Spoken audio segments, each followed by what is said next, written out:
balik lagi di channel YouTube gue. Nama gue Kinanti Larasati, panggil aja Kinan. Dan terima kasih buat kalian yang sudah mau ngeklik video ini. Dan di video kali ini, ya jadi ada requestan lagi untuk ngebahas tentang ini ya, KSP TESA atau kepanjangannya KSP Teknologi Sejahtera Bersama. KSP ini sendiri adalah Koperasi Simpan Pinjam ya, Koperasi Simpan Pinjam.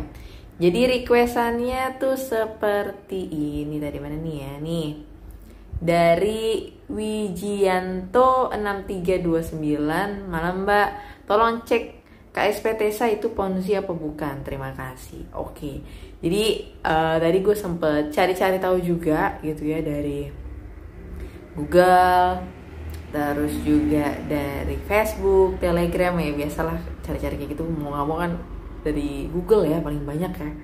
Nah akhirnya gue menemukan beberapa hal ya tentang si KSP TESA ini. Oke, yang pertama mungkin kita lihat dari ini dulu ya, grup Telegram. Jadi ada share-sharean grup Telegram seperti ini nih, ada fotonya kalian bisa lihat ya. Jadi Koperasi Simpan Pinjam gitu ya. Dan di sini ada mereka punya paket ya, TESA 1 sampai dengan 7.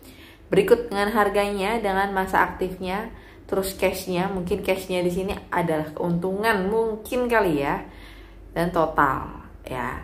Terus di sini keterangannya, singkatnya itu ya, walaupun tidak begitu jelas ya gue ngeliatnya ini, cuman New Project 2024, terobosan terbaru di Indonesia, ada sebuah aset digital berupa token kripto TESA bisa digunakan untuk agunan kredit.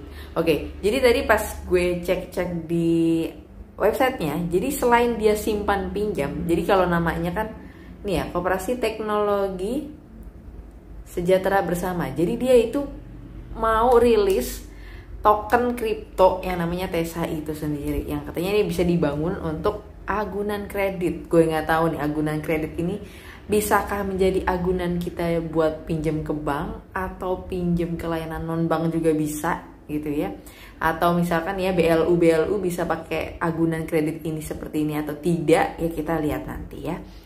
Terus ini isi saldo Anda 25.000 menabung meminjam penghasilan nasabah TSB. Nah di sini sebenarnya jadi pertanyaan pertama gue adalah, yang gue tahu pada dasarnya ya, koperasi itu hanya boleh memberikan layanan kepada anggota dan tidak boleh ada yang namanya pinjaman online selain kepada anggota juga. Pinjaman online juga nggak boleh sih ya, gitu ya.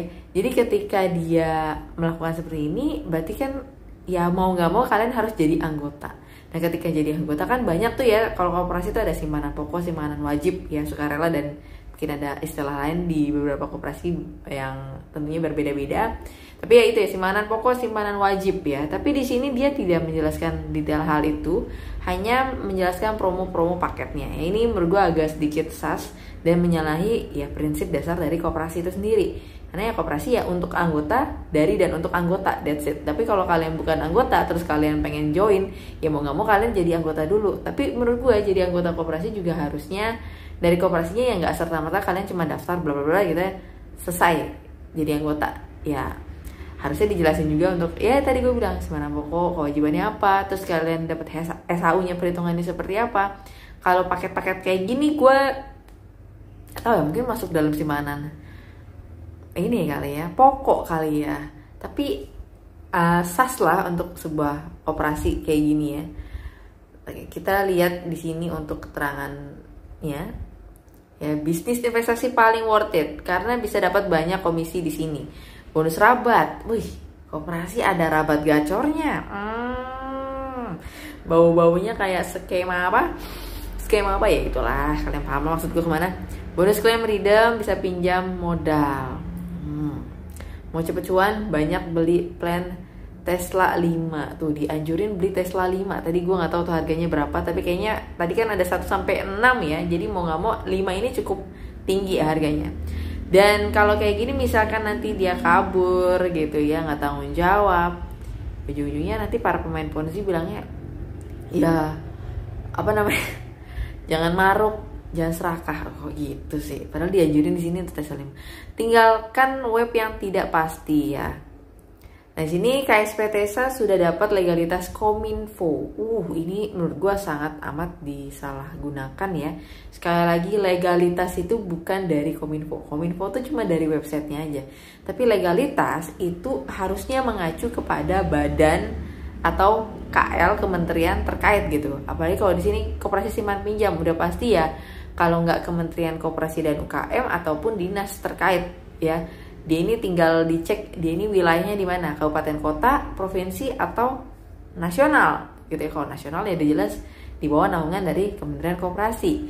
Tapi kalau legalitas Kominfo ini mohon maaf ya, ini ngadi-ngadi gitu ya, nggak begitu ya. Mau bikin Kominfo sama Kemenko berantem ya udah nggak ya.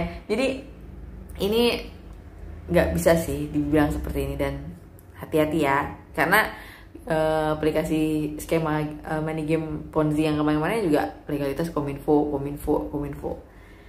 nggak ada, bukan ngeluarin legalitas, mereka cuma ngeluarin tanda daftar, kalian sudah daftar gitu ya untuk websitenya.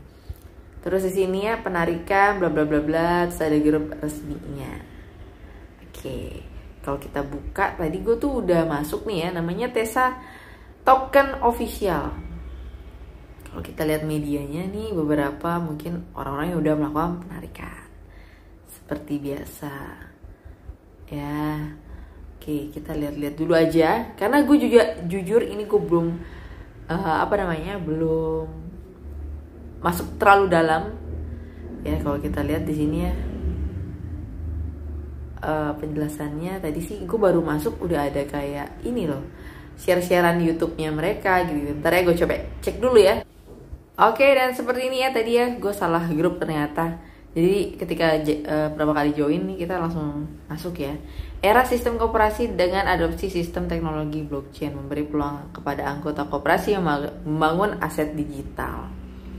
Projectnya plan token, jadi dia memang bergerak di simpan pinjam dan token ya. Ini baru sih, baru gue dengar kayak begini. Terus tapi di sini ada bonus pembelian plan Tesla 1 hingga 7. Paket-paketannya. Walaupun kalau lihat di sini gitu ya, keuntungan yang mereka kasih kecil banget ya. Misalkan 10.000 nih. Ini 25.000, coba kita 600.000. Nah, baru nih di sini nih. Keuntungannya nih mulai nih ya. Masuk logika atau enggak? Jelas ini di luar logika gue sih. Ya, 600.000, 45 hari jadi 1 juta. Oke. Ini juga gitu ya, dan pasti ya, keuntungannya pasti. Ya ini aneh sih koperasi simpan pinjam kayak gini gitu ya. Berkedok ya, kayaknya sih kedok doang sih ini ya. Sponsornya juga ya, mirip-mirip skema money game Ponzi, ada VIP-nya begini. Nah, gue penasaran nih sama token yang mereka punya. Apakah tokennya ini sudah rilis atau cuma tokenan aja? Coba sekarang gue cek ya. Oke, di sini gue udah di Coin Market Cap. Coin Market Cap mungkin buat sebagian dari kalian belum tahu ya. Coin Market Cap tuh kayak library lah ya, perpustakaan. Dia ada token, ada exchange, ada koin, ada NFT, banyak banget, ada komunitas, sharing-sharing, banyak lah, kalian bisa cek. Nah, biasanya memang gue akan mendasari di Coin Market Cap. Jika tidak ada di Coin Market Cap, yang gue bisa pastikan si token ini belum rilis. Tapi ketika belum rilis, mereka udah mau ngasih harganya, itu udah sus banget gitu sih. Iya, maksudnya kalian beli sesuatu yang belum rilis, beli, terus kalian kan nggak tahu nanti harga rilisnya akankah sama di bawah. Kalau di atas mah seneng gitu ya, harganya di atas, kalian beli di harga normal gitu ya, di bawah harganya naik. Tapi kalau misalnya di bawah itu dan misalkan tidak ada harganya, tidak laku dan anjlok, itu gimana gitu kan? Ini ya, ini kalian bisa lihat ya, di sini gue coba cari ya, token itu tidak ada ya. Jadi ya kalian simpulin ya, kalau gue sih sangat kalian wajib hati-hati lah ya. Bahkan di sini juga banyak ya, tuh ada kriptonya, pertukaran tuh segala macam lah ya. Jadi kalau kalian pengen nyari tentang kripto, mata uang aset digital, kalian bisa cek di CoinMarketCap karena ini juga menjadi apa ya, kalau CoinMarketCap tuh bisa dibilang kayak jadi tumpuan pemerintah juga sih menurut gue ya, karena di sini mereka ya lembaga independen dan ya walaupun kadang ada yang bilang ya dia ikut campur dengan begini, tapi menurut gue CoinMarketCap saat ini masih terbaik untuk kalian bisa lihat aset mana yang baik dan kalian bisa analisa gitu ya. Oke, itu tadi nggak ada ya, jadi kalian simpulkan sendiri. Terus oke, kita ke ini ya, ke Nik. Jadi mungkin buat yang belum tahu ya, kalau kalian ingin mencari sebuah koperasi ya, kalian bisa cek di NIK nih ya, depkop.go.id. Ini punyanya Kementerian Koperasi UKM. Jadi kalian bisa cek koperasi-koperasi di sini sebenarnya statusnya seperti apa sih, baik atau enggak, apakah dia sudah memberikan laporan RAT, rapat anggota tahunan, yang dimana itu wajib ya buat si koperasi. Oke, kita lihat di sini. Jadi namanya koperasinya KSP ya, Koperasi Simpan Pinjam Teknologi Sejahtera Bersama. Dan dia berdirinya di 2019. Oke, udah cukup lama ya, 2019. Oke, di sini masih kosong, artinya mereka sepertinya tidak memberikan laporan. Ya, ini lokasi mereka. Dan dia jatuhnya di sini adalah Koperasi Primer Nasional alias di bawah naungan Kementerian Koperasi ya. Oke, konvensional, koperasi lainnya. Nah, di sini kalau kalian lihat ya, untuk NIK-nya, status NIK-nya belum bersertifikat. Artinya di sini mereka belum melaporkan RAT itu sendiri atau melaporkan, setahu gue juga selain RAT, laporan keuangan juga sama kementerian ya, karena dia di kementerian. Kalau di bawah kementerian ada dinas, kabupaten, kota atau provinsi. Makanya statusnya jelek, itu tingkat statusnya E, dan KUK-nya 1. KUK 1 itu kalau nggak salah ya, gue lupa range-nya berapa. Kalian bisa cek ya, KUK itu klasifikasi usaha koperasi. Kalau nggak salah ya, gue agak lupa. Itu masih kecil banget, 1 loh soalnya. Tapi dia udah berani untuk ngasih keuntungan sama kalian yang kayak gitu, terus mau aset bukan digital juga. Nah, ini ada beberapa namanya, nama pengurus pengawasnya. Oke, itu aja. Dan ketika tadi gue sempet cek di OSS untuk perizinan dari koperasi ini, itu tidak ada ya. Ada muncul koperasinya, tapi masih berupa draft. Artinya di sini si koperasi belum melakukan izin usaha. Padahal ini dari 2019, 2020, 2021, 2022. Ya 2023 lah akhir. 3 tahun mereka belum mengurus izinnya. Why gitu ya, untuk sebuah koperasi simpan pinjam. Sedangkan kalau singkat gua gitu ya, ya sebenarnya banyak koperasi simpan pinjam lainnya yang bagus ya, yang bagus nih. Tapi nanti gue promosi lagi yang bagus. Tapi ya resiko juga ya, kalian pahami ya. Sekali lagi, kalau kalian mau investasi dimanapun kemana-pun, pahami investasi seperti apa nih ya. Yang tadi dia bilang. Nah ini kalau kita lihat tadi gue masuk ke sini ya, pink cell. Tapi bentar, harusnya token pre-sale on pink cell. Jadi dia di pink shell. Nah ini ya, di sini udah ada nih ya, digital sistem koperasi, tapi dia belum rilis ya. Nah ini ada minimum pembelian, maksimum pembelian ya, kalian bisa lihat. Tapi di sini gue jujur ya, gue review ini selama si koperasi belum punya izin, selama tokennya masih belum rilis, masih pre-sale, ya itu resikonya besar banget. Tapi kalau kalian bisa pahami dan telusuri lebih lanjut, silahkan monggo.